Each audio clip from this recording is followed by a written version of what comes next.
Hermanos, gracias a Dios que estamos aquí, avivando la luz de una esperanza. Si no, francamente, cuando yo supe, después de estar 4 años y medio en Europa y me di cuenta, sin conocer todavía la iglesia, pero sí alcancé a discernir con la ayuda de Dios, seguramente que me empezaba a guiar el destino del mundo. Yo dije, ¿por qué me voy yo a meter también con todo el resto del mundo? Y me fui, cuando le arreglé la vida a mi madre, viuda, que tuviera su ingreso y su casa, me fui para el monte. Dije, voy a vivir en un lugar no contaminado y voy a ser autosuficiente. Y allá pagué mi primer diezmo con la primera cosecha de trigo que había sembrado yo mismo. Bueno, alguien me prestó unos bueyes y yo no sabía bien, y un arador especial, y aprendí, pero me tocó romper los terrones hasta que me salieron ampollas de sangre. Me acuerdo que me dijo un amigo, ¿y usted qué está haciendo por ahí en la montaña, hombre? Le dije, mire, ¿y usted qué hace? ¿Usted trabaja? Y le dije, mire las ampollas que tengo. Y dijo, no, pues ahí se le ve lo poquito que ha trabajado.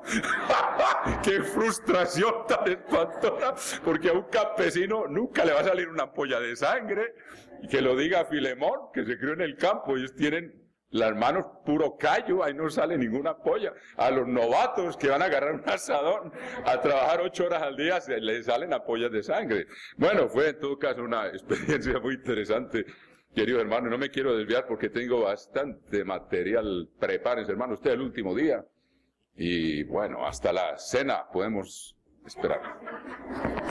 Bueno, pero ese tema verdaderamente... Y ¿saben que eso es todo efecto de no cumplir las leyes de Dios? Y eso lo vamos a administrar nosotros, o sea que sí está relacionado con el tema. Fíjense que la iglesia de Dios universal, que era la iglesia de Dios bajo la dirección del señor Armstrong, demostró en Big Sandy, y se llamaba Big Sandy, se llamaba el Gran Arenal, lo convirtieron en un vergel, únicamente abonando la tierra y poniendo productos que sacaran el nitrógeno de la atmósfera y lo sintetizaran, como las leguminosas, y también cultivando bacterias que tiene la tierra, que tienen el poder que no han podido inventar. La atmósfera está cargada de toneladas de nitrógeno. Y únicamente las plantas y las bacterias que Dios fabricó y que tiene la patente, el creador, son las únicas que son capaces de sintetizar el nitrógeno y enriquecer la tierra. Y cuando le echan urea, que es nitrógeno artificial, a la tierra, mata a esas bacterias y crea una dependencia de la industria de la urea sintética, mis queridos hermanos, en lugar de dejarle descanso a la tierra para que esas bacterias se recuperen y puedan renovarse y puedan sintetizar el nitrógeno de la atmósfera y renovar la tierra. Y demostraron que dándole el reposo a la tierra, yo soy gran amigo, gracias a Dios, no lo merezco, pero lo agradezco, del señor Dale Shorter, quien fue el director de esa granja, y ellos demostraron que con el reposo de la tierra, la cosecha que se venía después de haberle dado el reposo a la tierra, tal como Dios lo manda, y miremoslo, porque nos va a tocar administrar el gobierno de Dios sobre tronos, y todo el mundo va a tener que practicar lo que le vamos a enseñar. Veremos primero el Éxodo 22, y ahí está la ley, mis queridos hermanos, luego como introducción nomás, ya que don Eduardo tocó ese tema. Y estaba establecido, dice... Vamos a ver, acabo de ver esa ley. Aquí está, Éxodo 23, versículo 10. Ahí está. Y vamos a ver que estos son juicios que Dios ejecutó, que Dios ordenó. Y vamos a ver qué significa eso. Es bastante sencillo, pero los traductores han hecho una confusión, hermanos. Ellos a veces traducen juicio como decreto, a veces traducen como ley, y lo dejan a uno sin saber exactamente cómo se puede categorizar cada uno de esos términos. Los voy a explicar, hermanos, con la ayuda de Dios, y es bastante sencillo, como lo van a ver, porque nos va a tocar administrarlo y tenemos que saber de qué se trata. Y es muy fácil de explicar, como lo van a ver ustedes, hermanos. Éxodo 23, 10. 6 años sembrarás tu tierra y recogerás su cosecha, mas el 7º año la dejarás libre, para que coman los pobres de tu pueblo, y de lo que quedare comerán las bestias del campo, y así harás con tu viña y con tu olivar. Y si ustedes ven, hay una llamada también aquí para el libro del Levítico, libro del Levítico 30 y 23, 11, 23, 11, el libro de Levítico 25, versículo 1. Estas son leyes que el mundo entero. Y me contó él personalmente, señor Short, y yo he visto los videos, las demostraciones que han hecho, y los vecinos se burlaban cuando ellos dejaban el 7º año descansar la tierra en Big Sandy. O sea, están locos ustedes, hombre, a ustedes eso es cuestión de usar abonos, y es el problema, eso no hay que darle descanso a la tierra. Y la iglesia de Dios demostró, y la cosecha de sorgo, cada bushel, yo no sé cómo se dirá eso, cada barril o cada medida, pesaba casi un 25% más la calidad del grano. El grano era más pesado que todos los vecinos que lo habían cultivado sin dejar descansar la tierra. Y me explicó el señor Shorter, me dijo, Mario, cuando uno le da descanso a la tierra, la planta crece fuerte y no le pega la plaga, y ni las moscas ni los insectos se le arriman. Asombroso, hermano. Todas las consecuencias que nos hemos acarreado por no obedecer a Dios, por no tener fe en que su ley se cumple.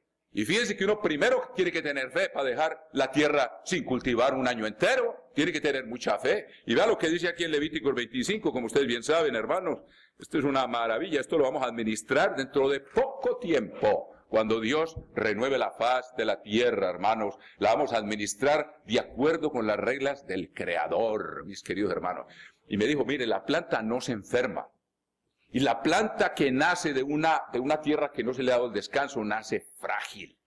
Y es víctima fácil de las plagas, es víctima de los insectos. Y como no tiene suficiente nutriente la tierra, hay que echarle veneno, hay que echarle abono artificial, y fuera de eso hay que envenenar la planta para que los insectos no se la coman. Entonces el mal se va multiplicando, mis queridos hermanos. Ustedes se imaginan, habría, mejor dicho, en el mundo de mañana la industria de químicos para los abonos. Yo he pasado por uno de los valles más fértiles de México en compañía del señor Sabón. Cuando íbamos a Guadalajara, pasamos por Celaya y por el Bajío, y eran depósitos inmensos de abono químico, de fósforo, de potasio y de nitrógeno. Químico, y ya les dije, ese nitrógeno químico se llama urea, y cuando le echan a la planta, mata las bacterias que pueden sintetizar el nitrógeno en la atmósfera, las mata. Entonces la gente queda dependiendo de la fábrica que le va a vender el nitrógeno, cuando Dios ya había puesto la fábrica ahí gratis, con solo que le hubieran obedecido y dejarle a la tierra su descanso para que se regenere. Y vean lo que dice aquí, hermanos, y eso se requiere fe. Fe, la fe es parte importante de la ley. Hay que creer lo que Dios dice y ponerlo por obra. Y después vienen las bendiciones. No esperemos ver primero lo visible y ver los resultados antes de tiempo. A Dios eso no le agrada. Dios tiene que ser real para nosotros. Fíjense que en todo se aplican los principios que don Gabriel también trajo a colación ayer, y que de los cuales ya hablamos en el segundo sermón que se dio. Uno tiene que tener fe y obedecer a Dios. Por eso el pueblo no hacía las cosas y no progresaba, porque no creía. Acuérdense que Dios les dijo con el maná, no salgan el día sábado. Y el día sábado salieron a buscar maná. Y Dios les había dicho, y les hizo, bueno, no voy a contar, ustedes conocen toda la historia, pero no me quiero detener en tantas cosas. Pero Dios, mire lo que dice aquí. Levítico capítulo 25, versículo 3. Y fíjense que esto se va a aplicar a escala mundial, si empezamos en el versículo 1. El Eterno habló a Moisés en el monte Sinaí, diciendo, habla a los hijos de Israel y diles, cuando hayáis entrado en la tierra que yo os doy, la tierra guardará reposo para el Eterno. La tierra es un organismo vivo y la tratamos como si fuera un ente muerto, hermanos queridos, y lo que queda de vida lo matamos a punta de químicos, mis queridos hermanos. Cuando allá dice, acuérdese que el pueblo fue llevado cautivo y la tierra descansó 70 años, todos los años que no le habían dado descanso a la tierra. Y Dios seguramente hizo eso antes del regreso, antes de la venida de Jesucristo como ser humano, para que ese pueblo pudiera por lo menos tener la salud básica. Y sin embargo, ¿cuántos enfermos había? Porque no obedecían las leyes de Dios, hermanos. Fíjense, como le digo, esto es todo un tema, pero bueno, ya, muy bueno mencionar esto, pero aquí al final del segundo libro de las Crónicas, ustedes ven al final del segundo libro de las Crónicas. Fíjense, tan importante es esto para Dios, hermanos. Dice, segundo libro de las Crónicas, van a ver los últimos versículos del capítulo 36. 36:20, los que escaparon de la espada fueron llevados cautivos a Babilonia y fueron siervos de él, o sea, de Nabucodonosor y de sus hijos, hasta que vino el reino de los persas, para que se cumpliese la palabra del Eterno por boca de Jeremías, hasta que la tierra hubo gozado de reposo, porque todo el tiempo de su asolamiento reposó hasta que los 70 años fueron cumplidos, hermanos. Vean lo importante, y cuando Cristo vuelva, se va a cumplir lo que está aquí en el Salmo 104, que también citó don Eduardo hace un momento, y fíjense lo que Dios es capaz de hacer, hermanos, con solo hablar, como hemos dicho, Él habla y las cosas ocurren, hermanos queridos. En el Salmo 104, dice, Salmo 104, el versículo 30. Salmo 104, versículo 30. Envías tu espíritu. Acuérdense que en el Salmo 33 dice, Dios habló y existió. Y por el aliento de la boca del Eterno, por el Espíritu, fueron creados los cielos y la tierra. Con Dios solo a hablar. Del Espíritu de su boca salió el universo que no somos capaces de medir y que está en plena expansión a la medida de tus obras, tu grandeza. Incapaces somos de medirlo, ni con los más potentes telescopios no se pueden explorar, como lo dijimos al principio, los confines o las regiones más recónditas del universo todavía se escapan y no hay forma de medirla. Como dijo Dios, para la altura de los cielos no hay investigación, y todavía no la hay, mis queridos hermanos. Y sin embargo los cielos de los cielos no lo pueden contener. Es la grandeza de Dios. Y miren lo que dice aquí, en el capítulo 104, versículo 30 de los Salmos, envías tu espíritu, son creados. Y recuerden que en el mar muerto no hay ningún pez. Y como lo dice el libro de Ezequiel, es que tantas cosas pudiéramos hablar. Tenemos que, cuando preparemos los mensajes, tenemos que concentrarnos más en todos esos temas.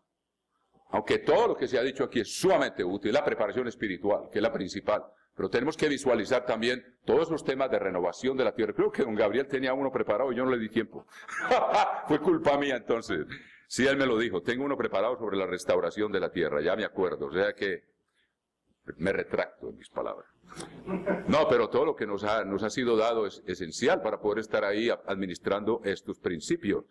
Y envías tu espíritu, son creados. Recuérdese que en el mar muerto, tal como el Arabá, como se llama en las escrituras hebreas, va a haber tanta variedad de peces como en el mar grande. O sea que el mar muerto ya no va a ser ningún mar muerto. La cantidad, la variedad de peces que va a haber cuando lleguen las aguas que van a regenerar todas las aguas, hermanos. Recuerden que la tierra, el mundo, el océano estará convertido en sangre como de muerto, hermanos. Primero con la trompeta una tercera parte y luego con la última plaga, todos los seres vivientes del mar van a morir y se va a convertir como en sangre de muerto, hermanos. Algo hediondo y algo viscoso, horrible. Y Dios tiene que venir y empezar a actuar con una rapidez y nosotros vamos a estar ahí con Él, asombrados, hermanos. Cantando como cantaron las estrellas antes de revelarse, alabando a Dios por su poder de ver que Él habla y las cosas ocurren, hermanos, y va a enviar su espíritu. Envías tu espíritu, son creados todos los que murieron. Mire, verá que está aquí predicho eso. Capítulo 104, versículo 29. Escondes tu rostro, se turban. Está hablando de todos los animales pequeños y grandes, véalo aquí.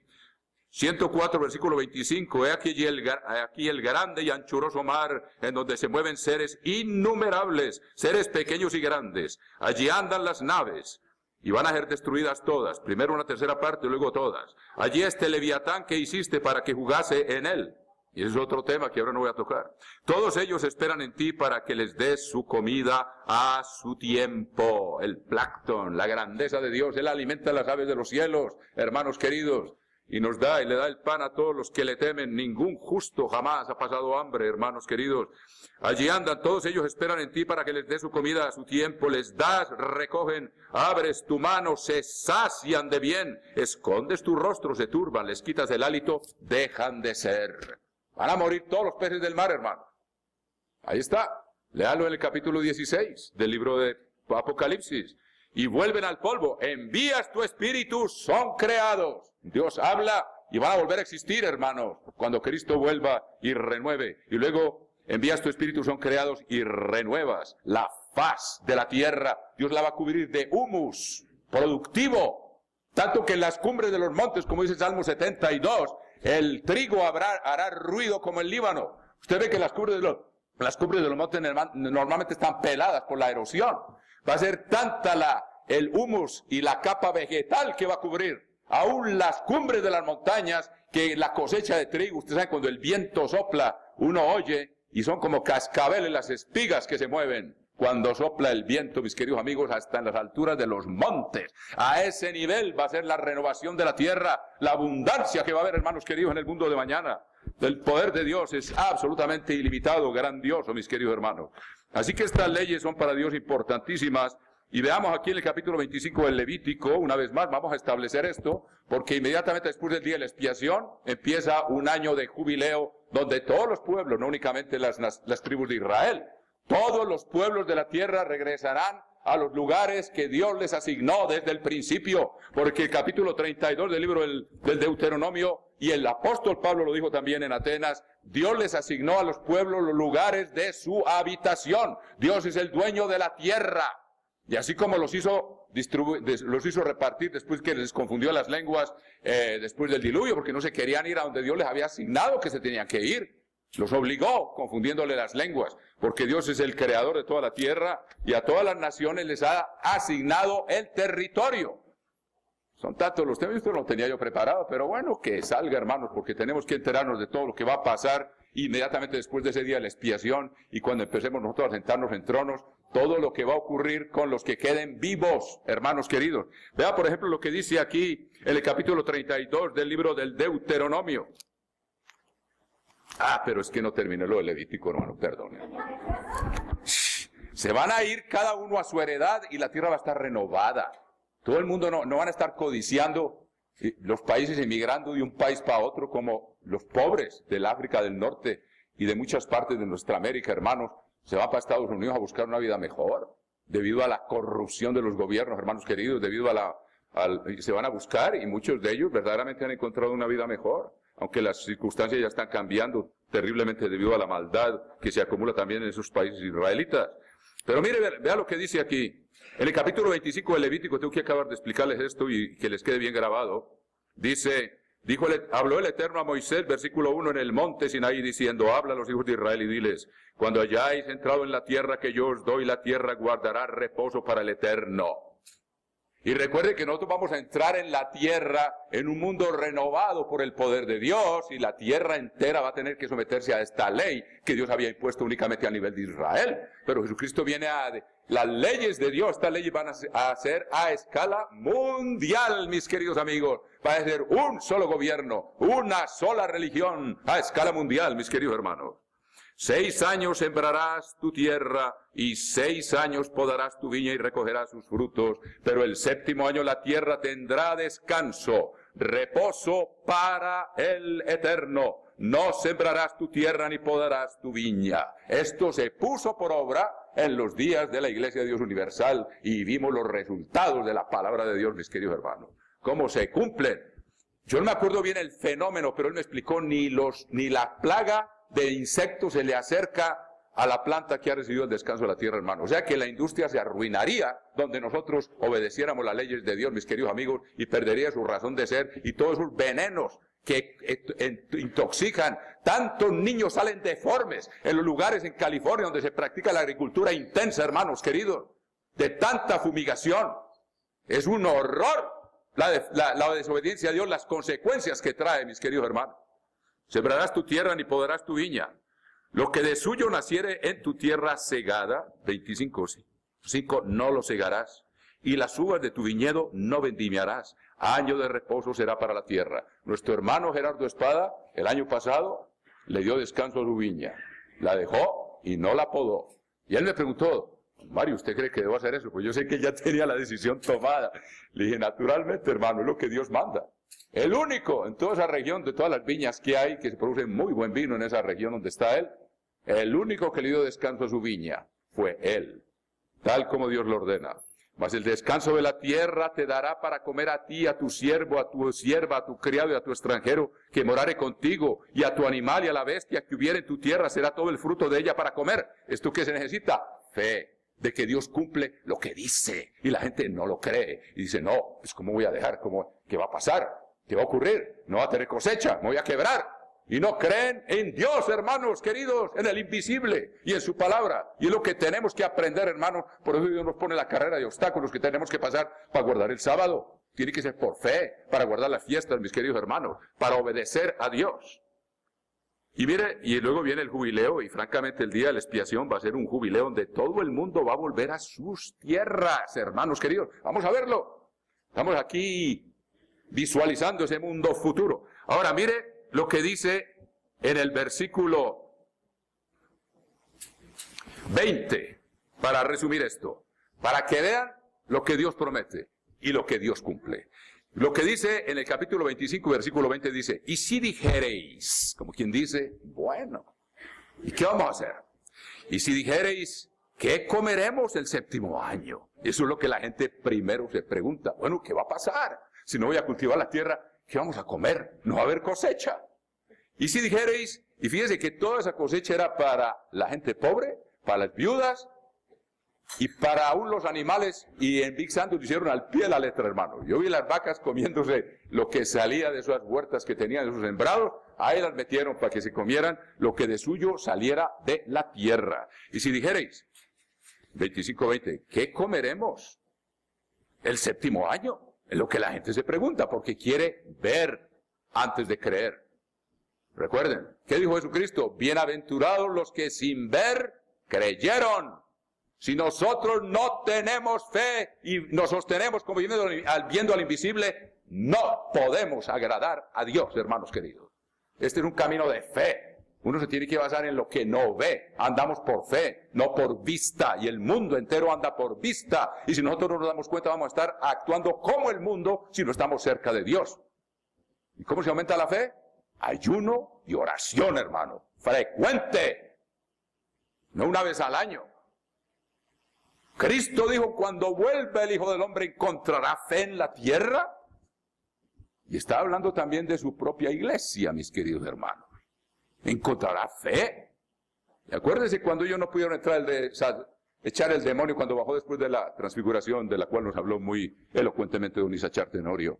Cuando bajaron los discípulos, estaban ahí los que se quedaron, que subieron con él Pedro, Juan y Santiago, y no habían podido echar un demonio. Y le dijeron, Señor, ¿por qué no lo pudimos echar? Dijo, por vuestra poca fe.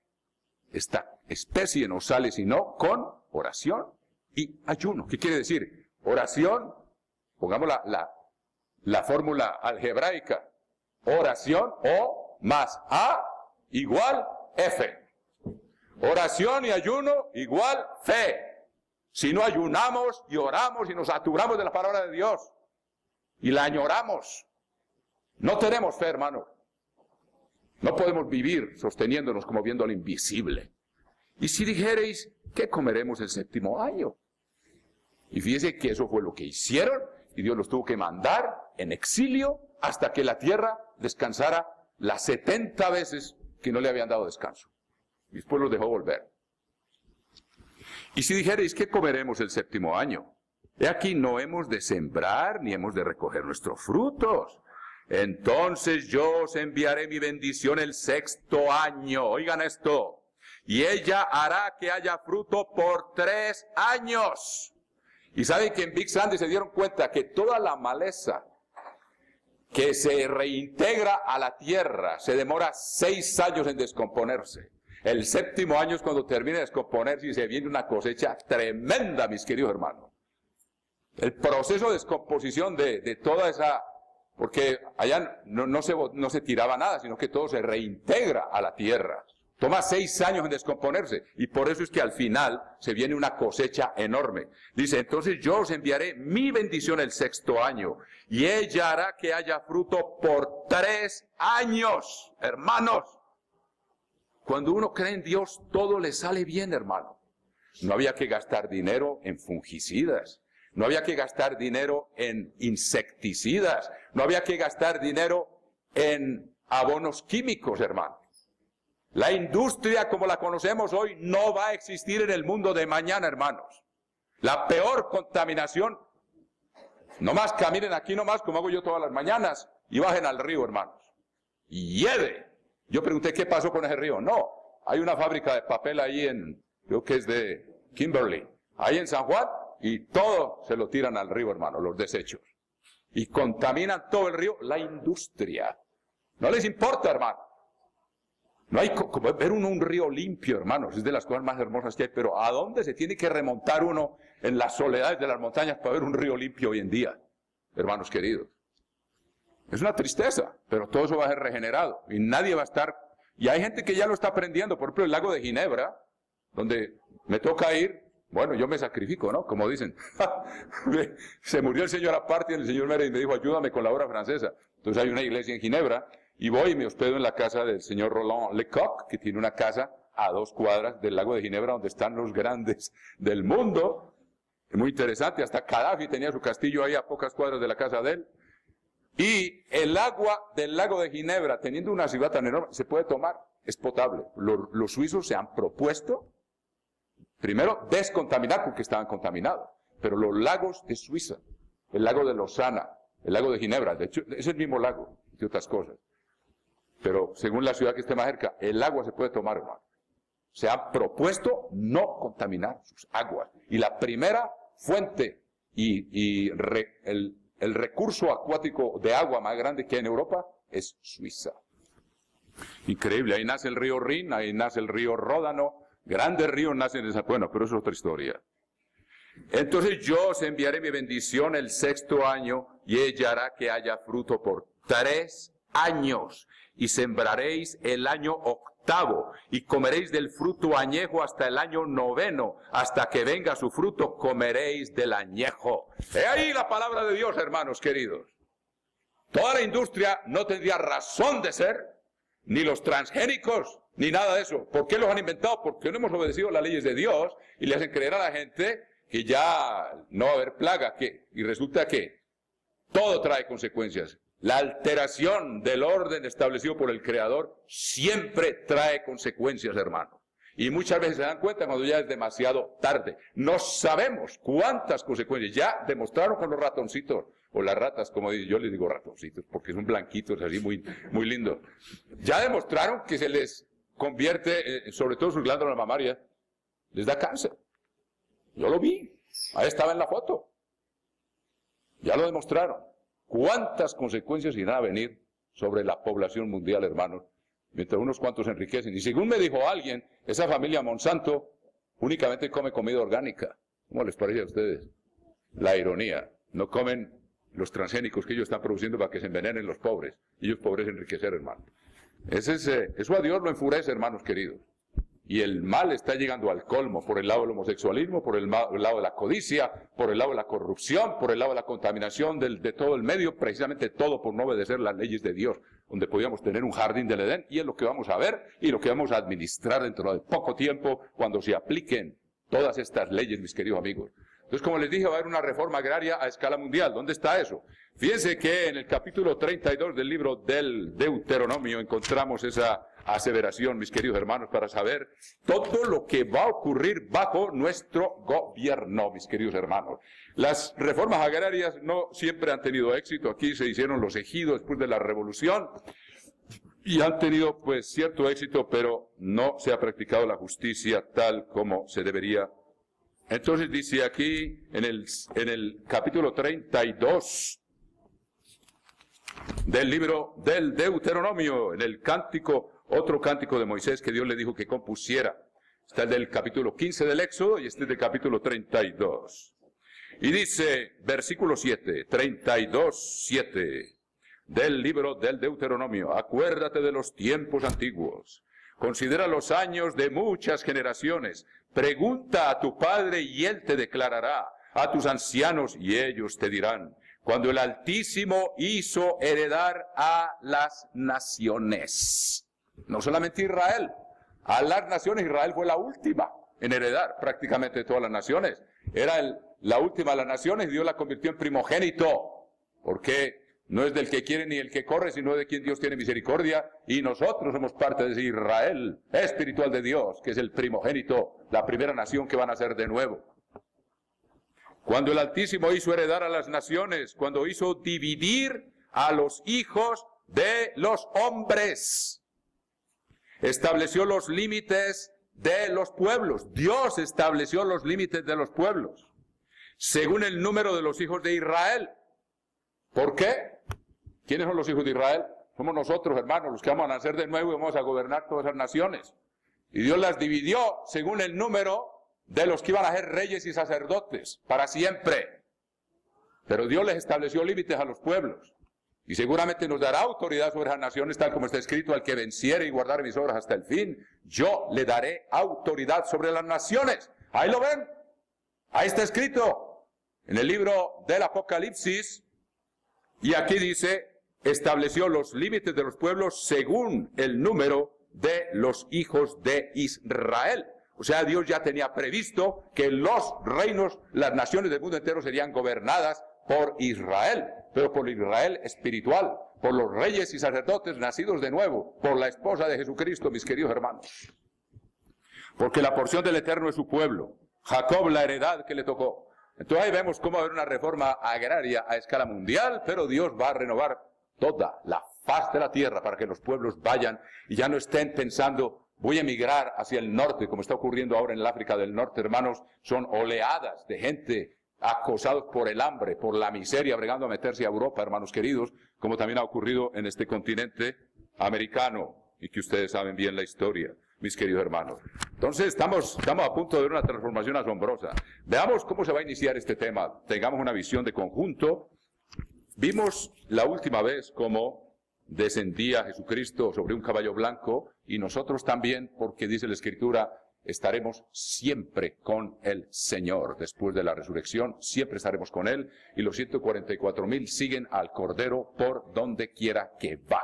Entonces bajamos sobre caballos blancos, hermanos, y se traba la batalla más grande de toda la historia humana. Veamos, por ejemplo, el capítulo 14 del libro del Apocalipsis. Ahí hay un paréntesis que nos explica, mis queridos hermanos, lo que va a ocurrir y cómo va a ser esto absolutamente asombroso.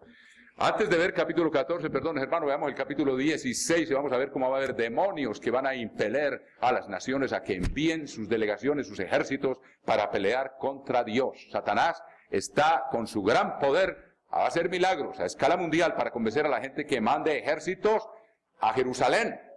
Y según ellos va a ser para pelear contra Jerusalén, pero se van a volver cuando vean descender a Jesucristo sobre el valle de Josafat, el valle del juicio, donde se va a dividir el monte de los olivos en dos, mis queridos hermanos, como el ring de la última pelea. Jesucristo se para ahí, eso se divide en dos, como quien dice: vamos a ver aquí cómo es la cosa, mis queridos hermanos. Entonces, veamos el capítulo 16 del libro del Apocalipsis, y dice en el versículo 13: y vi salir de la boca del dragón, o sea, Satanás, y de la boca de la bestia, o sea, el instrumento de Satanás, y de la boca del falso profeta, otro instrumento de Satanás, 3 espíritus inmundos a manera de ranas, pues son espíritus de demonios que hacen señales y van a los reyes de la tierra en todo el mundo para reunirlos a la batalla de aquel gran día del Dios Todopoderoso. O sea que todos los pueblos van a mandar delegaciones para recibirnos a nosotros con todas las armas posibles que tengan para impedir, impelidos y engañados por Satanás, que se establezca el reino de Dios sobre la tierra. Es algo absolutamente dramático, hermanos, y son demonios que van y hacen milagros, y la gente cree y dice: bueno, mandemos aquí la élite del ejército de México. Yo vi el desfile del 15 de septiembre, pues se ve muy imponente, y los desfiles de todos los países que se jactan de sus ejércitos, pues van a mandar delegaciones para pelear contra nosotros, mis queridos hermanos. Somos la gente más peligrosa del mundo, la gente no sabe. Aquí estamos en Tequisquiapan, calladitos, tranquilitos, y no saben que nos vamos a tomar el mundo. Es una realidad. Somos los más peligrosos que hay, y el diablo se va a encargar de que la gente se dé cuenta y nos persigan, porque somos la gente más peligrosa que hay sobre la faz de la tierra. Estamos poniendo en peligro el orden mundial. Vamos a establecer un verdadero nuevo orden mundial que nunca va a pasar, mis queridos amigos. Por eso digo, es bueno estar aquí y darnos cuenta de lo que significa esta fiesta, hermano. Vamos a tener poder a escala mundial, hermano. Y todo esto va a ser un atentado contra nosotros. Ahora veamos el capítulo 14, es interesante que hay paréntesis, uno tiene que saber, con el Espíritu de Dios, acomodando lo espiritual a lo espiritual, dónde encaja esto, y los voy a demostrar. Veamos el capítulo 14 del libro del Apocalipsis, mis queridos hermanos, y vamos a ver el versículo 14. Vamos a ver que hay un paréntesis donde se habla cómo la tierra es cegada, porque todas las naciones habrán mandado delegaciones a recibirnos cuando vamos bajando sobre caballos blancos, y Jesucristo también sobre un caballo blanco. Pero aquello va a ser la peor batalla de la historia humana, jamás volverá a haber una batalla igual. Al cabo de los 1000 años, ni siquiera va a haber batalla. Recuerde cuando el diablo es suelto, como lo leyó don Isachar Tenorio, cuando él es suelto al cabo de los 1000 años, engaña a todas las naciones de las 4 esquinas del mundo y suben hacia el campamento de los santos, o sea, donde están establecidos los tronos del gobierno mundial en Jerusalén. Y rodean el campamento y Dios hace llover fuego y azufre del cielo y los desintegra. Ni siquiera vamos a tener que levantar un dedo para volver a pelear. O sea que esta va a ser la última batalla de la historia humana, mis queridos hermanos, y nosotros vamos a estar integrados en esa batalla, hermano. Montados sobre caballos blancos, como les digo, enfrentándonos a delegaciones de todos los ejércitos del mundo, tal como se lo acabo de mostrar, ahí en el capítulo 16, versículo 13, como los demonios van a hacer que los jefes de todas las naciones manden delegaciones de ejército, tal vez la élite de su ejército, la manden a Jerusalén para el gran día de la batalla del Dios Todopoderoso. Entonces vamos a ver el capítulo 14, mis queridos hermanos, y versículo 14 del libro del Apocalipsis, para ver este cuadro dramático y cómo se va a iniciar ese gobierno de Dios sobre la faz de la tierra. Miré, y aquí una nube blanca, y sobre la nube uno sentado semejante al Hijo del Hombre, que tenía en la cabeza una corona de oro y en la mano una hoz aguda. Esta es seguramente una representación de Jesucristo, mis queridos hermanos.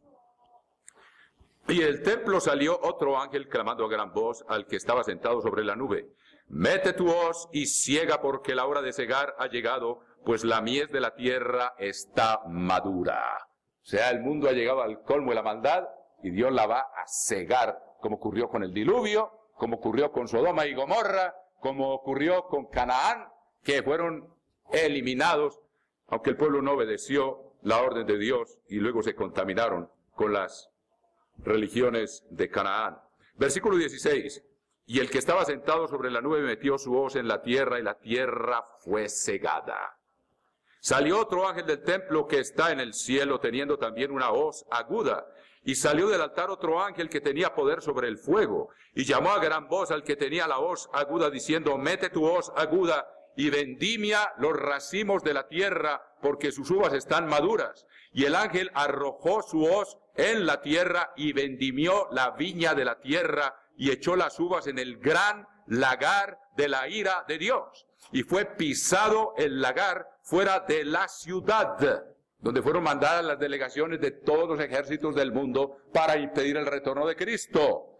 Y luego dice: y de nosotros, y del lagar salió sangre hasta los frenos de los caballos por 1600 estadios. Parece que es una distancia semejante a lo que hay desde Jerusalén hasta el Mar Muerto. A lo mejor se va a hacer un río de sangre. Recuerden que vienen 200 millones del este. Vienen a pelear con la bestia. Y la bestia ya tiene sus ejércitos ahí. Y se suman delegaciones de todo el mundo para una concentración mundial de lo que queda de sobrevivientes de la tierra, para atacar a Jesucristo y a nosotros y a sus ángeles que bajamos sobre caballos blancos a establecer el reino de Dios. Esto es absolutamente dramático, apoteósico, mis queridos hermanos, lo que va a ocurrir. Y dice que la sangre subió hasta los frenos de los caballos por 1600 estadios. O sea que, como les expliqué, la plaga se les va a deshacer la lengua en la boca, los ojos en las cuencas de los ojos, se van a derretir y va a salir la sangre a borbotones, mis queridos hermanos, de millones y millones y millones de personas, de modo que la sangre se va a convertir en un río. Ahora, fíjense que esto corresponde al retorno de Cristo. ¿Qué es lo que dice aquí? Porque pisó las uvas del gran lagar de la ira de Dios. Vamos otra vez al capítulo 19 y ahí lo van a ver, mis queridos hermanos, para que vean cómo la palabra de Dios. Esto hay que estarlo estudiando, hermanos, pidiéndole, como les dije. Esto no lo van a encontrar usted explicado en otras partes, hermano. Hay que pedirle a Dios que el Señor abre mis ojos, y con todas estas indicaciones que les damos, dedicarnos a estudiar la Biblia, hermanos queridos. Y ahora vamos a ver las condiciones tan importantes que están escritas en la ley. Si no estudiamos la palabra de Dios, estamos desobedeciendo a Dios día tras día. Se los voy a demostrar, mis queridos hermanos. Y es una necesidad de los que se van a sentar a juzgar al mundo, que hayan puesto por obra todas estas cosas hermanos queridos, lo vamos a ver en un momento. Ahora, fíjense el capítulo 19 y qué dice acerca del descenso que ya vimos, ya lo leímos, ese descenso sobre caballos blancos después de que se han celebrado las bodas del Cordero en la presencia del Padre. Bajamos, se abre el cielo y vi este caballo blanco, y el que lo montaba se llamaba Fiel y Verdadero, que con justicia juzga y pelea. Sus ojos eran como llama de fuego, y había en su cabeza muchas diademas, y tenía un nombre escrito que ninguno conocía sino él mismo. Estaba vestido de una ropa teñida en sangre. Ahora, ¿por qué esto? Vamos a ver que se cumple lo que estaba en el capítulo 14 que les acabo de leer. Apunten eso, por favor, para que les quede bien claro este panorama. Y su nombre es el Verbo de Dios. Y los ejércitos celestiales, aquí estamos, vestidos de lino finísimo, blanco y limpio, le seguían en caballos blancos. Recuerde que a la esposa se le dio en el versículo 19:8 del capítulo 19:8, y a ella se le ha concedido que se vista de lino fino, limpio y resplandeciente.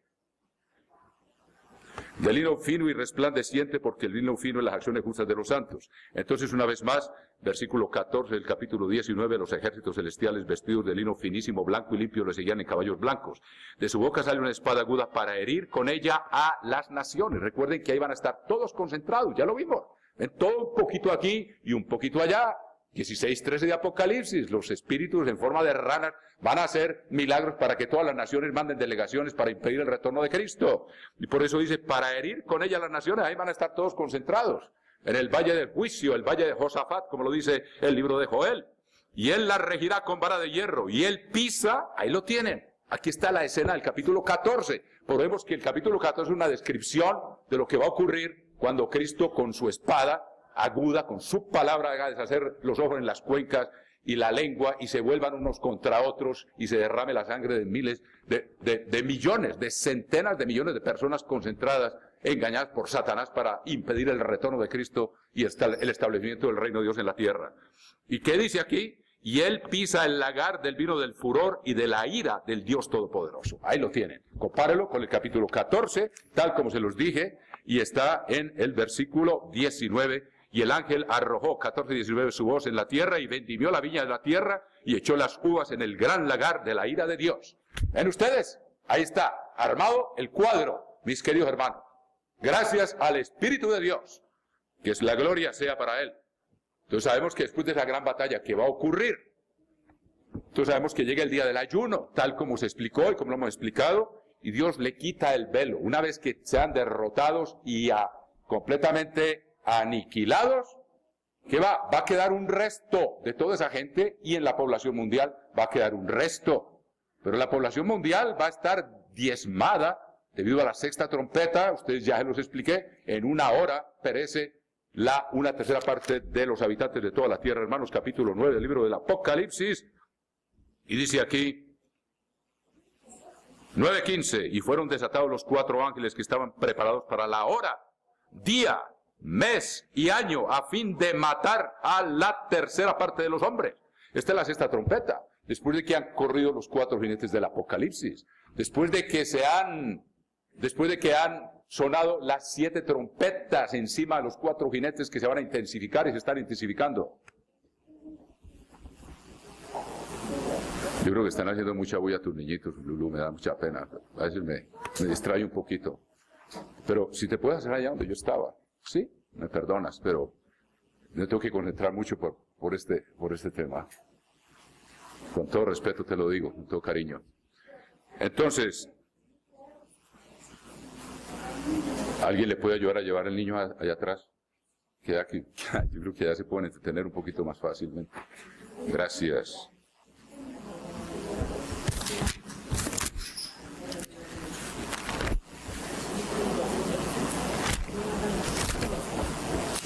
Bueno, entonces, ¿qué ocurre después de esa gran batalla?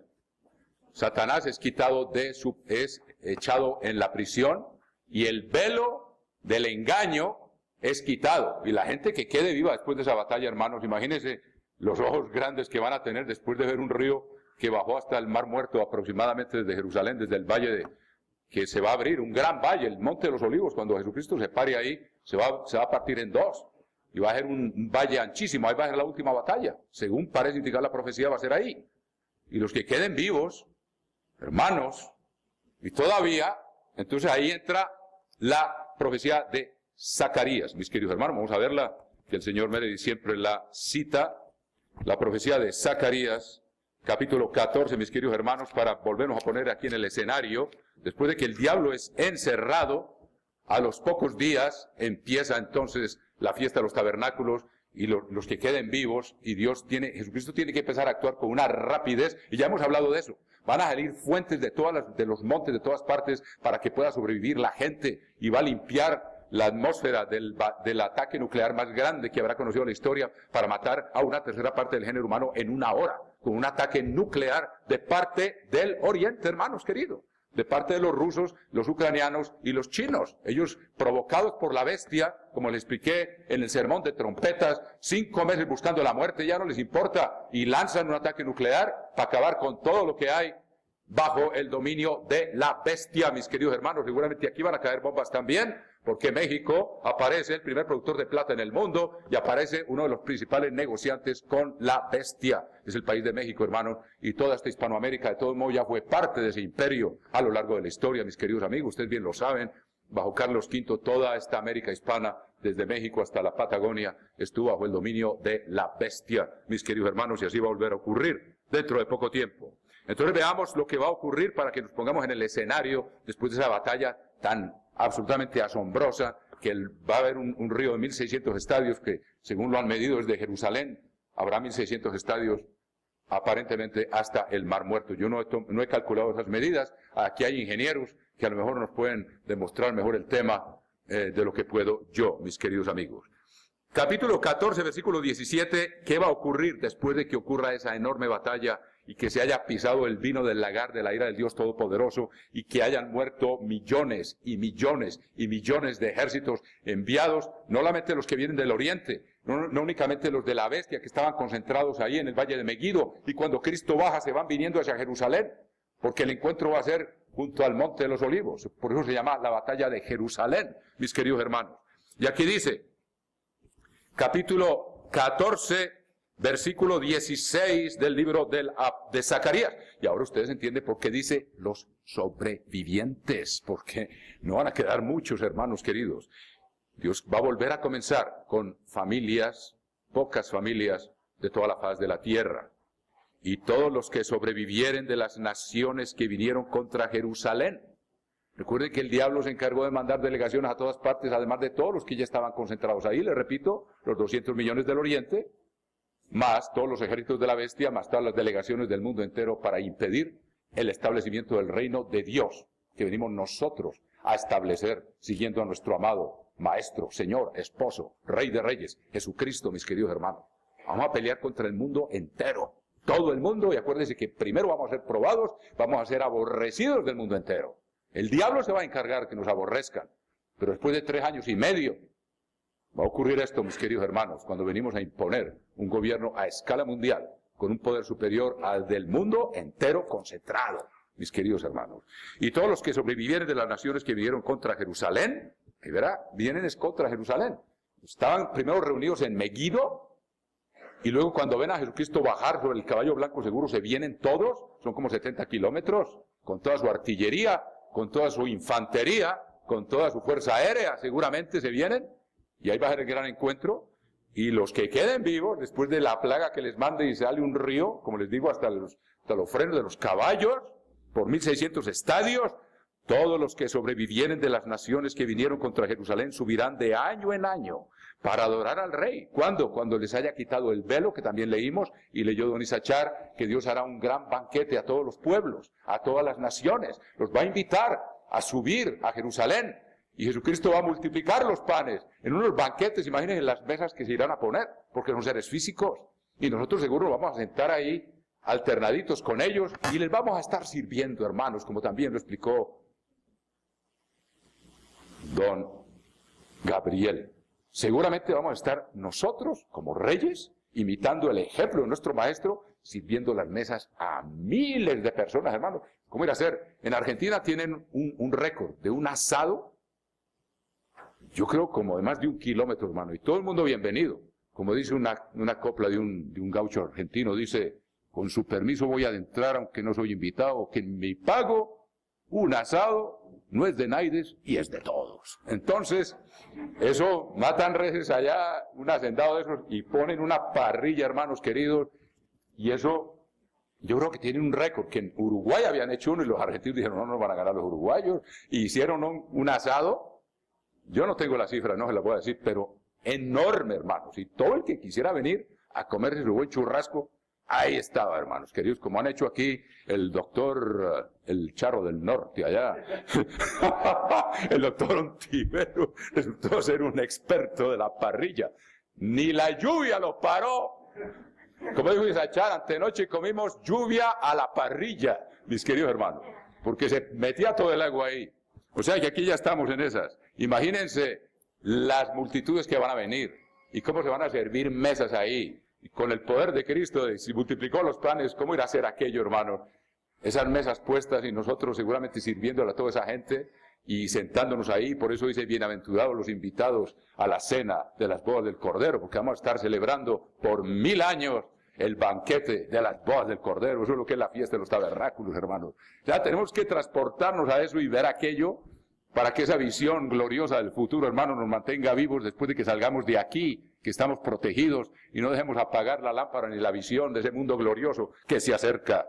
Y todos los que sobrevivieren, 14:16 de Zacarías, de las naciones que vinieron contra Jerusalén, ya les pinté el cuadro, subirán de año en año para adorar al Rey, al Eterno de los ejércitos y a celebrar la fiesta de los tabernáculos. Y acontecerá que los de las familias de la tierra que no subieron a Jerusalén para adorar al Rey, al Eterno de los ejércitos, no vendrá sobre ellos lluvia. Y recuerden que la gente lo va a ver. Jesucristo se va a manifestar. ¿Cómo se le manifestó a los discípulos después de resucitado? No en su gloria, porque no me verá hombre y vivirá. Pero lo van a ver y está escrito, se lo repito, para que tengamos en cuenta que así como en el jardín del Edén, Jesucristo hablaba con Adán y Eva, el Creador, en ese tiempo era el Verbo, Yahvé. Él era el Verbo y hablaba con ellos. Ahora no se le manifestó en su gloria. De igual manera cuando habló con Abraham, que en el capítulo 18 del Génesis, cuando bajó con 2 ángeles, seguramente Gabriel y Miguel, especulamos nosotros, bajó con 2 ángeles. ¿Y qué hizo? Se sentó a comer y Abraham le dio pan, mantequilla, leche y carne, mis queridos hermanos. Y ahí comió y los ángeles también comieron. Entonces, como les he dicho, ¿qué pasa con la comida que se come un ser espiritual? ¿Para dónde se va? Ya no vamos a ir al baño, hermanos. Ya de nosotros no van a ir sino aromas exquisitas de todo nuestro cuerpo, hermanos. Un ser espiritual no tiene que ir al baño. La explicación está en el Salmo 33. Dice, del aliento de la boca del Espíritu de Dios fue hecho los cielos y la tierra. O sea, la materia procede del Espíritu. Y Dios va a transformar los cielos y la tierra que hay ahora, los va a volver a transformar. Dios es el único que puede hacer regresar esa ley de la relatividad. El espíritu, la energía suprema convertida en materia, y Einstein descubrió eso en la teoría de la relatividad, y luego Dios lo va a retornar otra vez al espíritu, los cielos y la tierra. Los va a volver a convertir en sustancia espiritual, ya no en sustancia material, lo que vamos a ver, sí, nos queda tiempo mañana, cuando la materia haya cumplido la razón de ser por la cual Dios la creó, Dios ya la elimina, y empiezan los nuevos cielos y la nueva tierra compuestos de sustancia espiritual. Eso no lo alcanzamos a entender, pero ya no va a haber materia. Lo mismo un cuerpo espiritual puede ingerir alimentos materiales, pero los digiere y los convierte en pura y sola energía, mis queridos hermanos. Ese poder va a estar ahí integrado en nuestros cuerpos, mis queridos hermanos. En el capítulo 17 de Isaías, versículo 7, dice, en aquel día mirará el hombre a su hacedor. Recuerden que el Verbo, por medio de él, todo fue hecho, y sin él, nada de cuanto ha sido hecho fue hecho. El que nos hizo, el único que podía pagar por todos los seres humanos con su sangre, mis queridos hermanos, aquel a quien le dijo Tomás, ven y mete tu mano aquí en mis llagas, tu dedo, en aquel día mirará el hombre a su hacedor, y sus ojos contemplarán al Santo de Israel. Hermano, imagínense cómo será la curiosidad de la gente. Yo creo que Jesucristo nos le va a mostrar, si no, vengan aquí, si me quieren ver, vengan. Y los que no vayan, vamos a ver aquí, una vez más, versículo 17 del capítulo 14 de Zacarías, y acontecerá que los de las familias de la tierra que no subieran a Jerusalén para adorar al Rey, al Eterno de los ejércitos, no vendrá sobre ellos lluvia. O sea, que si lo quieren adorar, tienen que ir hasta allá. ¿Me quieren ver? Vengan. Imagínense, la gente ya sin el velo del engaño de Satanás, vamos a ir a ver a Jesucristo en persona, y Él nos va a invitar a cenar, y nos va a alimentar, y vamos a estar ahí, como dijo el señor Meredith, eso seguro van a llegar delegaciones de todos los países del mundo, así como desfilan aquí los desfiles nacionales, pero aquí va a ser un desfile, el desfile supremo, hermano, con los levitas otra vez integrados, cantando, cómo serán esas voces, hermanos, y luego las delegaciones de todo el mundo subiendo a adorar al Rey con cantos de alabanza, hermanos. Eso va a ser una cosa apoteósica. Y como dijo el señor Mérida, hasta juegos artificiales va a haber. Eso va a ser un festejo absolutamente maravilloso, hermanos queridos. Y entonces, una vez más, si la familia de Egipto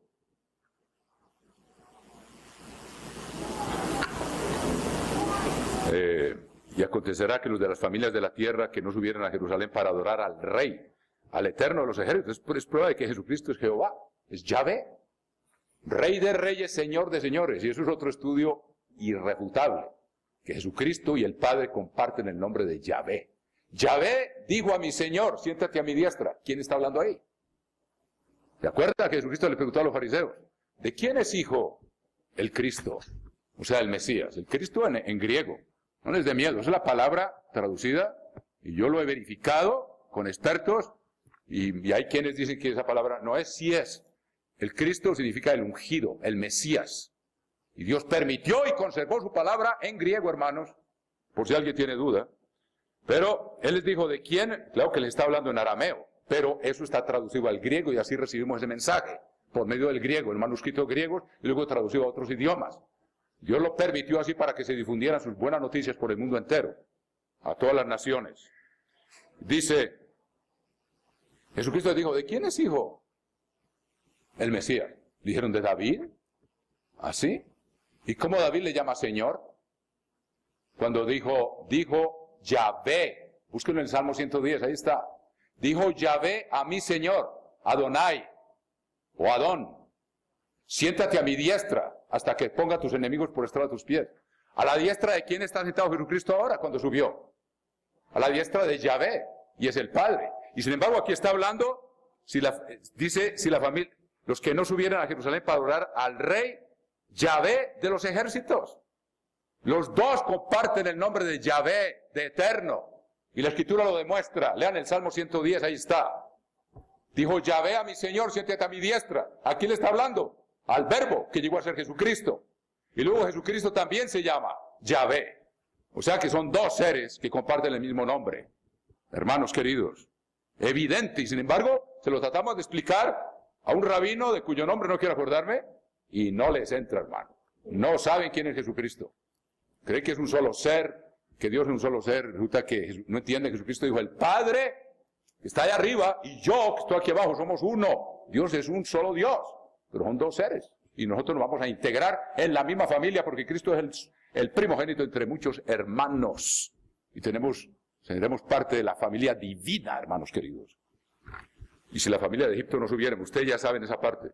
Entonces vamos a leer un poquito más el escenario, cómo se va formando aquí. Y vamos a ver en el capítulo 7 de Daniel también. Capítulo 7 del libro de Daniel. Daniel insiste mucho en este tema, hermanos. Primero, 7:9 de Daniel. Cuando son destruidas las 4 bestias, que no va a detener a explicar eso ahora porque eso es todo un tema, representadas en diferentes formas, pero es la misma historia. 2:7-9, estuve mirando hasta que fueron puestos tronos. Fíjese que eso está en Apocalipsis 24, y vi tronos. Ahora, y vamos a ver aquí, versículo 17, Daniel 7:17, para que nos pongamos en el escenario de lo que va a ocurrir, hermanos. 7:17, estas 4 grandes bestias son 4 reyes que se levantarán en la tierra, o sea, 4 gobiernos sucesivos, Babilonia, Medo-Persia, Greco-Macedonia y Roma, que se ha prolongado hasta nuestros días a lo largo de 6 restauraciones. Estamos esperando la última. Ya estamos al nivel de los pies. No falta sino que salgan los 10 dedos de los pies y tenemos la 7ª y última restauración de Babilonia, de Roma, que también se llama la Gran Babilonia. Estas 4 grandes bestias son 4 reyes que se levantarán en la tierra. ¿Qué pasa después? Después recibirán el reino los santos del Altísimo. ¿Quiénes son los santos? Apocalipsis 14:12. Los que guardan los mandamientos de Dios. Recuerden que el Espíritu Santo escribe las leyes en la mente y en el corazón. Por eso decía santidad al Eterno en la diadema del sumo sacerdote. La santidad es guardar los mandamientos de Dios, es la obediencia a Dios, mis queridos hermanos. Entonces, recibirán el reino los santos del Altísimo. Apocalipsis 14:12, nunca se nos olvide. Hermanos, aquí está la paciencia de los santos, o sea, la perseverancia. Los que guardan, no los que lo saben, sino los que los guardan. Fíjense lo importante, no basta saber, hermanos queridos. Los que guardan los mandamientos de Dios y tienen la fe de Jesús. No esperan a ver si sí se puede o no se puede. Con solo saber que Dios lo mandó, sí se puede. Es el poder del universo el que me lo ordena. Y si yo obedezco, me va a respaldar. Eso es la fe de Jesús. Volviendo a Daniel 7, versículo 18, después recibirán el reino. ¿Después de qué? De que sea destruida la última restauración de Roma, que está a punto de surgir, hermanos. Después recibirán el reino los santos del Altísimo y poseerán el reino hasta el siglo, eternamente y para siempre. Por eso es tan importante ser parte de esta obra, hermanos, porque en el capítulo 12 del libro de Daniel dice lo siguiente. 12:3. Los entendidos resplandecerán como el resplandor del firmamento, y los que enseñan la justicia a la multitud como las estrellas, a perpetua eternidad. Recuerde que los santos brillarán como el sol en el reino de su Padre. Tal vez eso es lo que significa la estrella de la mañana, que es el sol. Seguramente el sol es una estrella. Y los que enseñaron la justicia a la multitud, que nos mandó a hacer Jesucristo, ir y enseñar a todas las naciones las cosas que os he enseñado. Lo que son los mandamientos y la ley de Dios. A ofreceros folletos, los 10 mandamientos magistralmente explicados por el doctor Meredith. Y a enseñar la justicia. Los que no están haciendo eso lo van a tener que hacer de otra manera, dando un ejemplo hasta la muerte, como les he dicho. Y yo no me cuento digno de escapar, a lo mejor me toca también, hermanos queridos. Pero dice, los que enseñaron la justicia a la multitud, los que fueron parte de una obra unificada para enseñarle al mundo entero la justicia, los mandamientos, todos sus mandamientos son justicia, a la multitud brillarán como las estrellas, a perpetua eternidad. Y recuerden que en el capítulo 13 de Mateo también dice, los santos brillarán como el sol en el reino de su Padre, mis queridos hermanos. Entonces, una vez más, aquí, versículo 18, Daniel 7, después recibirán el reino los santos del Altísimo. O sea, los que obedecen a Dios con toda su mente, con todo su corazón, con toda su alma y sus fuerzas. Y poseerán el reino hasta el siglo, eternamente y para siempre.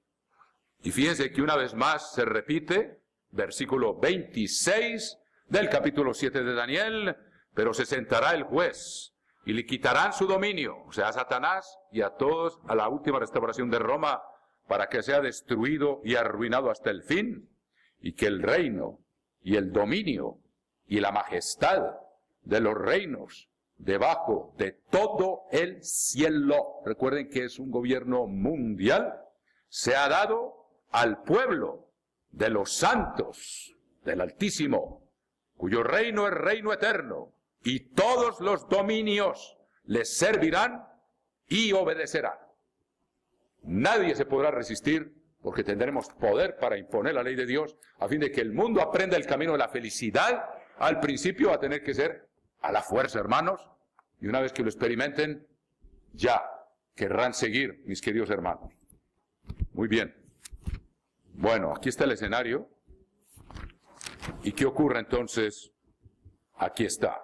Apocalipsis 24.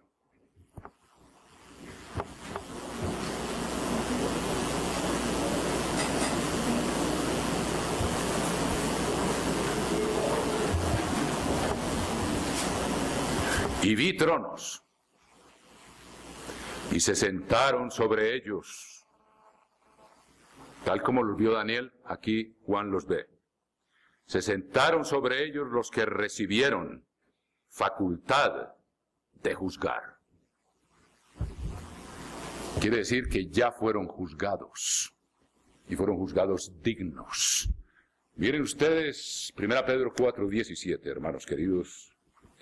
1 Pedro 4:17. Apenas estamos empezando el sermón. Esta era la introducción para ponernos en el ambiente apoteósico. Era necesario. ¿Qué escritura les dije? 1 Pedro 4:17. Aquí dice... No, no es 4:17. Perdón. 4, sí. Porque es tiempo ahora de que el juicio comience por la casa de Dios. 1 Timoteo 3:15. ¿Quién es la casa de Dios? Aquí todo lo que les decimos, hermano, está estrictamente basado en esta palabra, con toda honradez. La casa de Dios, la iglesia del Dios viviente, columna y baluarte de la verdad. 1 Timoteo 3:15. Es necesario que el juicio comience por la casa de Dios. Quiere decir, nosotros estamos siendo juzgados ahora para ver si somos dignos de administrar el juicio en el mundo de mañana. Primero tenemos que pasar la prueba de ser juzgados para poder juzgar. Ahora, ¿qué significa eso de ser juzgados? ¿Cómo estamos siendo juzgados? Todo lo vamos a respaldar con la palabra de Dios para que entendamos mejor, que yo sé que ustedes saben estas cosas, pero hay que repetirlas, como decía también el apóstol Pedro. En la epístola de Santiago dice, capítulo 2, versículo 10. Vamos a explicar bien todos estos términos para que vean la precisión de la predicación basada en esta palabra, hermanos. Santiago 2:10. Porque cualquiera que guardare toda la ley, pero ofendiere en un punto, se hace culpable de todos. Dijo Dios, sed perfectos como vuestro Padre Celestial es perfecto. Se hace culpable de todos. Quiere decir que Dios quiere que produzcamos ese fruto, esa actitud, ese deseo de obedecer, ese deseo de integridad, que Cristo en nosotros, viviendo, nos dará el poder para que sea Él el que se manifieste y no nuestra carnalidad en nuestra vida diaria. Y estamos siendo juzgados a diario, a ver qué hacemos con ese espíritu y ese poder, si estamos en paz en las casas, en las familias, entre hermanos, si estamos en paz aquí unos con otros. Si no estamos en paz unos con otros aquí, hermanos queridos, no estamos calificados para enseñar el camino de la paz al mundo. El camino de la paz es la obediencia y la sumisión a todas estas leyes que producen armonía y paz. Cuando los canales de esas leyes escritas en el corazón se convierten en los canales por donde fluyen los ríos de agua viva del Espíritu. Sin obediencia el Espíritu no se puede manifestar, mis queridos hermanos. Y es paz, y es gozo, y es armonía, y es unidad. Si no lo estamos practicando y hay divisiones todavía entre nosotros, estamos siendo juzgados para ver si servimos o no servimos para enseñar el camino de la paz al mundo entero, mis queridos hermanos. El que ofendiere, guardare toda la ley, pero ofendiere en un punto, se hace culpable de todos. Porque el que dijo, no cometerás adulterio, también ha dicho, no matarás. Ahora bien, recuerde que el que matar es tenerle rencor a una persona. Primera epístola de Juan, capítulo 3. El que aborrece a su hermano es homicida, y ningún homicida tiene vida eterna en sí mismo. O sea, no va a nacer de nuevo. Ninguno que guarde rencor va a nacer de nuevo porque no tiene la simiente de Dios en su templo interno. Porque el que dijo no cometerás adulterio también ha dicho no matarás. Ahora bien, si no cometes adulterio pero matas, te has hecho transgresor de la ley. Y aquí está, 1 Juan capítulo 3 y versículo 15. Todo aquel que aborrece a su hermano es homicida. Primera Juan 3:15, y sabéis que ningún homicida tiene vida eterna permanente en él. Si entre nosotros hay rencores, si entre nosotros no hay perdón y no hay armonía y no olvidamos las ofensas, hermanos, no nos estamos calificando para enseñarle al mundo el camino de la paz, para sentarnos sobre tronos y recibir la facultad de juzgar, porque ya fuimos juzgados. Y si estamos guardando rencores, estamos ofendiendo a toda la ley de Dios. Nada vale guardar 9 y fallar en uno, nos hacemos culpables de todos. Por uno solo nos hacemos transgresores de la ley, tal como lo explica magistralmente Santiago, el hermano del Señor. Versículo 10, porque cualquiera que guardare toda la ley, pero ofendiera en un punto, se hace culpable de todos. Porque el que dijo, no cometerás adulterio, también ha dicho, no matarás. Ahora bien, si no cometes adulterio, pero matas, y aun si guardas rencor, si guardas resentimiento, si no eres capaz de perdonar, te has hecho transgresor de la ley. Oiga lo que dice aquí. Así hablad, y así haced. No falta hablar, es muy fácil hablar. Así hablad y así haced, como los que habéis de ser juzgados. Ahí está cómo estamos siendo juzgados ahora. Por la ley de la libertad. Dios nos está juzgando por la ley de la libertad. ¿Cuál es la ley de la libertad? Lo está diciendo. No matar, no cometer adulterio, o sea, los 10 mandamientos. El número 10 es símbolo de juicio. Por eso son 10 vírgenes, 5 prudentes y 5 necias. 10 son los que Dios ha llamado para ser juzgados. A ver quién resulta calificado para sentarse sobre tronos a juzgar al mundo entero. Ahora bien, todo es necesario estar practicando esa ley. Ahora, ¿cómo podemos ser dignos de juzgar? Está en el Salmo 119, mis queridos hermanos, queremos que lo veamos por un momento. Lo importante que es tener el conocimiento y la práctica. Hablad y hacer, mis queridos hermanos. 119 del libro de los Salmos. Salmo 119, versículo 11. Salmo 119, versículo 11. Veamos lo que esto implica.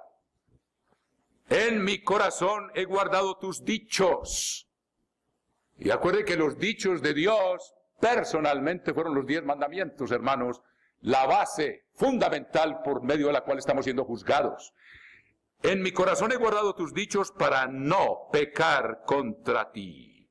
¿Qué quiere decir en mi corazón los he guardado? Quiere decir, me los he aprendido de memoria. Yo me pregunto, hermanos, ¿cuántos de ustedes se saben los mandamientos de memoria? No es una proeza de memorización. Es muy sencillo recordar los 10 mandamientos. Y aquí hablamos con frecuencia de recordarlos. Es bueno repetirlos.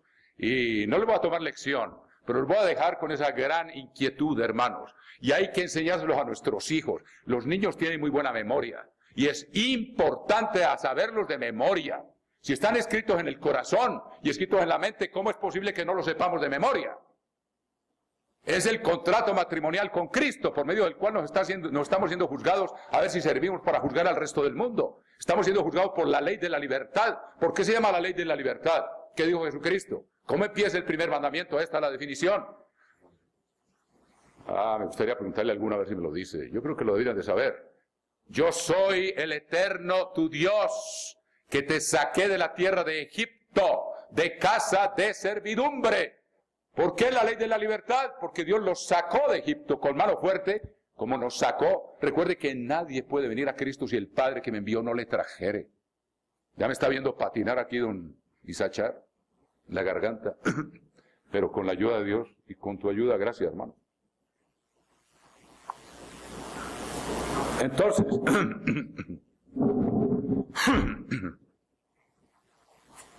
ahí está por qué se llama la ley de la libertad. En Egipto, ustedes leen Ezequiel 20, ellos adoraban ídolos. Por eso no les costó ningún trabajo empezar a adorar un becerro, cuando Moisés llevaba 40 días en la montaña. Pues ya lo hacían en Egipto. En el libro del Éxodo no lo dice, pero lean el libro de Ezequiel, capítulo 20, no voy a ir allá. Pero ellos adoraban ídolos en Egipto. Y Dios los liberó de la esclavitud del pecado. En Egipto no podían guardar el sábado. Y Dios los sacó de Egipto. Con mano fuerte y poderosa, hermanos queridos. Es la ley de la libertad. Y a nosotros nos llamó y nos liberó del pecado con la sangre de Cristo, hermanos. Primer mandamiento, yo soy el Eterno tu Dios que te saqué de la tierra de Egipto. El Padre mismo se inclinó desde los cielos y nos miró a cada uno de los que estamos aquí y nos trajo. Por eso estamos en esta fiesta de los tabernáculos. Nadie puede venir a mí si el Padre que me envió no le trajere. Dios Padre es el que nos ha traído aquí, hermanos, para ser la esposa de Cristo. A ver cómo resultamos a medida que nos juzgue día tras día.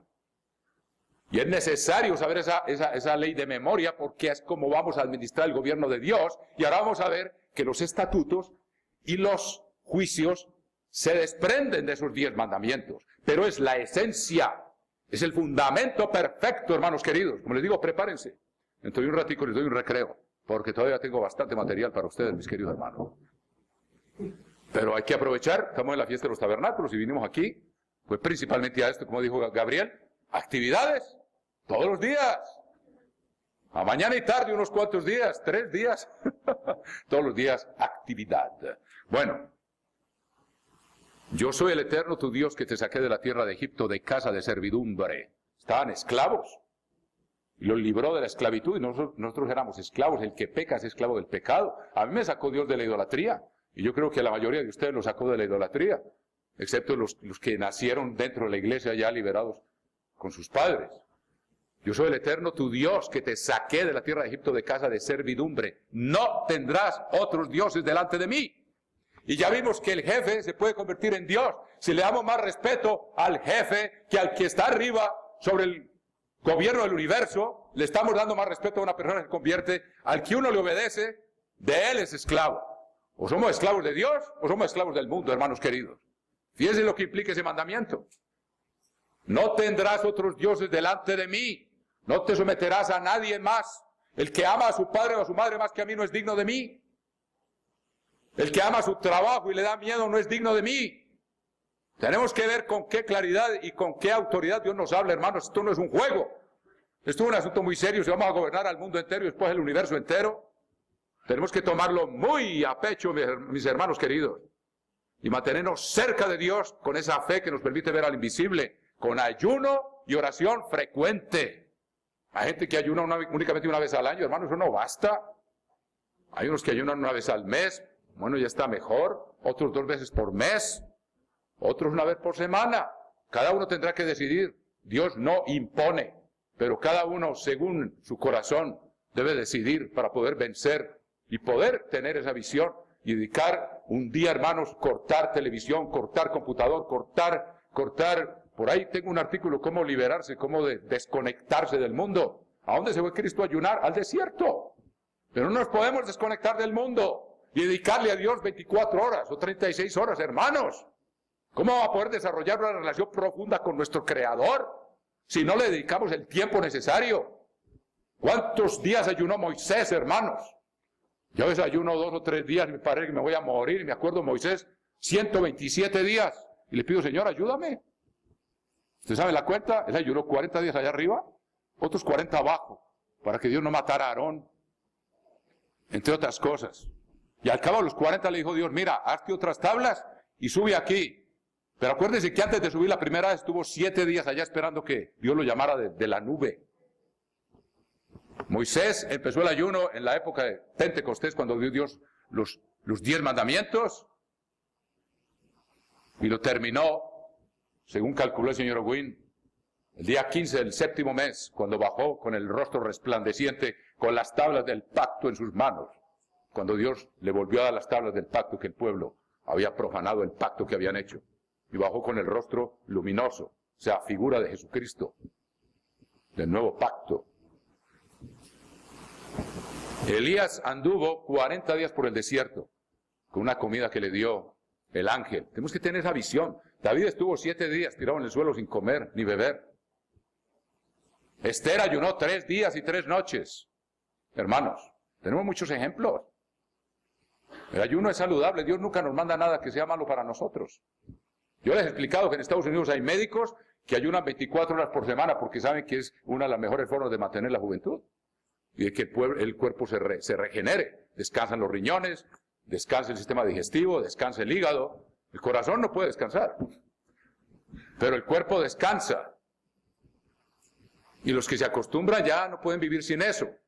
Y eso le ayuda a uno a acercarse a Dios, hermanos, pero sin ayuno y oración, sin una pasión por esto, hermanos, no vamos a llegar.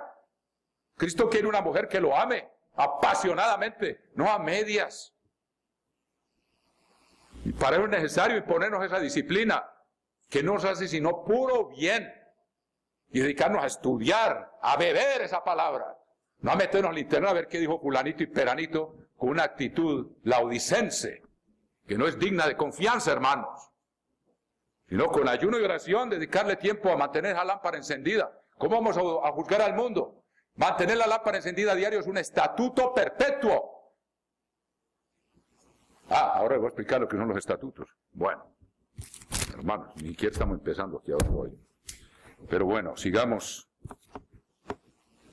Segundo mandamiento, no te harás imagen ni ninguna semejanza de lo que esté arriba en los cielos, ni abajo en la tierra, ni en las aguas debajo de la tierra. No te inclinarás ante ellas, ni las honrarás, porque yo soy el Eterno, tu Dios fuerte, celoso, que castigo la maldad de los padres en los hijos, hasta la tercera y cuarta generación de los que me aborrecen y hago misericordia por 1000 generaciones, con los que me aman y guardan mis mandamientos. Y sabemos que eso se va a convertir en una prueba dentro de poco tiempo, hermanos, para la iglesia de Dios. Si se van a arrodillar ante una imagen o no, si van a adorar la imagen de la bestia. Y el que adore la imagen de la bestia está haciéndole afrenta al Espíritu Santo que tiene adentro, porque está quebrantando el pacto que hizo con Cristo de no adorar imágenes, y no se va a sentar en un trono para regir al mundo y juzgar a las naciones. Ustedes ven ahí que todos los que están, capítulo 20, versículo 4, no hay ninguno que haya adorado la imagen, no hay ninguno que haya recibido la marca de la bestia. Aquí quiere decir que haya infringido el sábado. Ahí no se va a sentar, porque no fue juzgado digno de juzgar al mundo, porque él no practicó lo que tenía que practicar y ponerlo por obra. Vemos qué tan importante es tener ese mandamiento claro en la mente, y esa es la base del juicio de las naciones. Es la base con la cual Dios nos está juzgando ahora. Santiago lo dice, la ley de la libertad, porque nos mantiene libres del pecado.